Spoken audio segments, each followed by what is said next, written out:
Magandang araw mga kaibigan. Medyo bad news itong pag-usapan natin, yung kalagayan ni PRRD sa The Hague, Netherlands, na mismong umalma ang Vice President VP Sara Duterte sa ginawang aksyon ng Philippine government. Ito, title, PRRD does not need you. Directed to the Philippine government, specifically the President.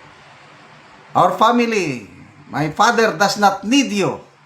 Sabi niya sa PBBM admin. Vice President Sara Duterte on Wednesday accused the government of abusing consular functions after officials reportedly visited former President Rodrigo Duterte in detention at the International Criminal Court under the guise of a welfare check. Since March, ilang buwan na, ngayon lang sila magbisita to check the welfare of Tatay Digong. Galing. In a statement, Duterte said the visit placed her father's safety at risk and claimed the move was ordered by President Ferdinand Marcos Jr.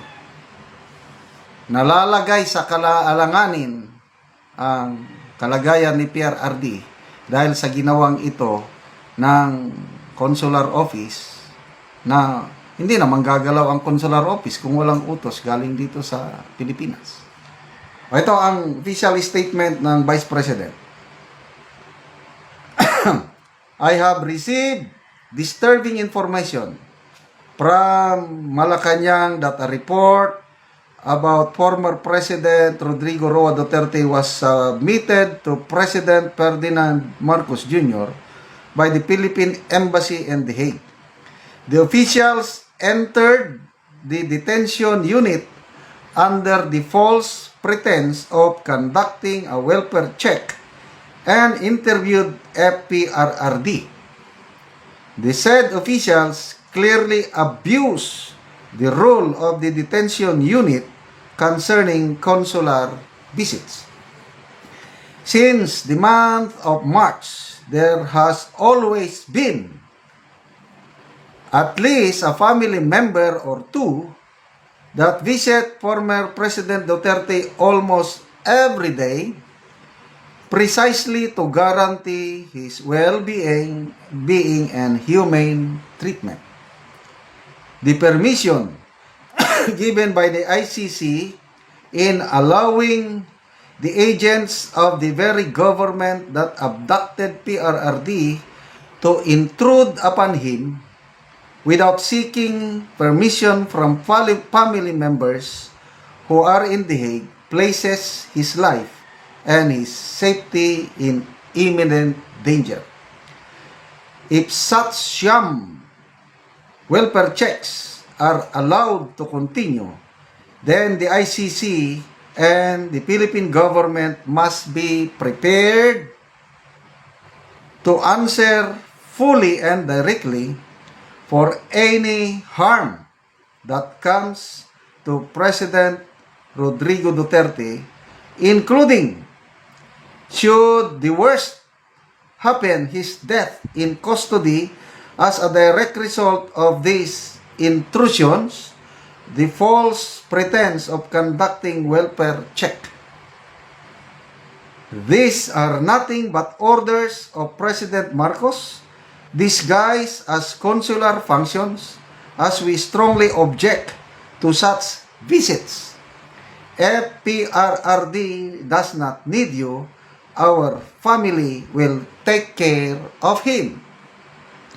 President Marcos should know that we have several overseas Filipinos around the world, detained, distressed, abandoned, or neglected, who have not had the benefit of a single welfare check from the Philippine government. They need you, but you have failed them. We Filipinos deserve better. Okay? So, kung ako ang member ng Duterte family, yung biglang pagbisita ng consular employees, sa aking ama, kung ako anak, ano, ay talagang aalma ako. Kasi, sino ba ang nagpadala kay PRRD doon sa The Hague? Di ba itong gobyernong ito? Magtitiwala pa ba ako sa gobyernong ito? Never. Kaya naiintindihan ko itong si BP Sara na umalma. Kasi kung ako, tatay ko yang nakakulong, pinakulong ng gobyernong ito, I do not need your visit, consular office. Eh paano kung anong gagawin nila doon sa aking tatay? Di ba? Very basic. Welfare check. Come on.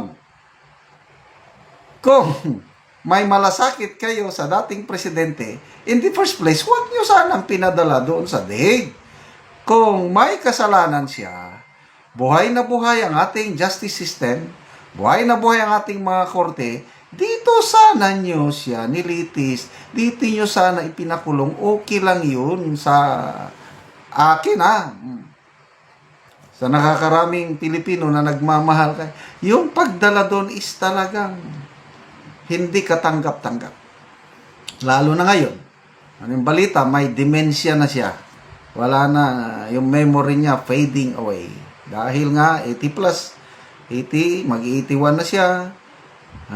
Stress, loneliness. Talagang apektado ang kanyang health. Tapos, bisitahin pa ninyo without, di ba, family members. Sino bang nandong family members? Si Kitty ba? Plus, I think si Congressman Omar Duterte. Nandun.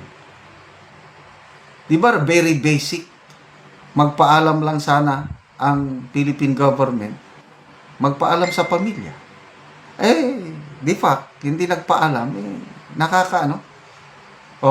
Paano ito nalaman ni Vice President? May nag-report sa kanya na taga Malacanang. Nakita nila siguro, report ng Philippine Embassy na nagbisita sila kay PRRD. What's for?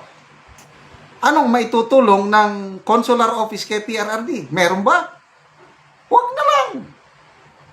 Pabayaan nyo na lang ang family members ang magbisita. Pabayaan nyo na lang ang mga nagmamahal na OFWs natin na magbisita doon kahit hindi sila makapasok. Yun ang kailangan ng mga Duterte, hindi yung bisita from this administration.